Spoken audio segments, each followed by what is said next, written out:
Устаз жолдошум урат. Seni urup tarbiyalayım deydi.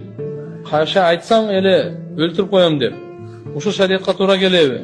Allah бар desem, men özüm жооп берип алам деп. Урушсак эле мен сенден наразымын дей берет. Ажылдап кечке деле уруш чыгара бербейм. Жакшылык иштерди көп кылат. Ошону менен жуулуп кетет деп ойлойт. Менин деле сүйлөшкө акым барбы? Сүйлөсө каяша кайтарбай аузу биллахи минаш шайтанир ражим деп ыйласам, ыйлаба дейт.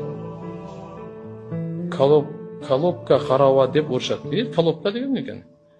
Аял назик жан десем, гилтейип турасын, каягың назик деп жаман сөздөр менен сөгөт. Зулум туганда. Истаусу бин нисаи хайра.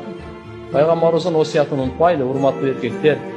Пайгамбарыбыз коштошуп аткан ажылыгында атайы эркектерге кайрылып айткан. О эркектер, кыямат күнгө чейин келе турган эркектер, күчүнө таянган эркектер. Менин тарабымдан аялдарга жакшы мамиле кылабыз деген осуятты кабыл алып койгула. Булар ийрик авыргадан жаралган.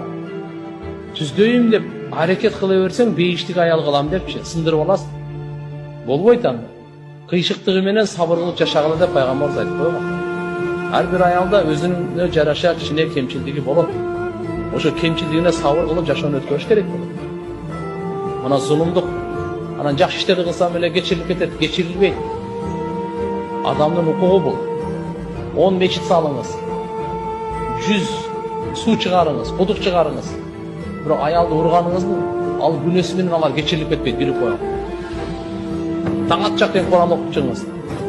4 ай бериңиз абат, ажылыкка барыңыз. Аялга кылган зулумдугуңуз кечирилбейт. Ал бенденин укугу, ал бөлөк нерсе ал.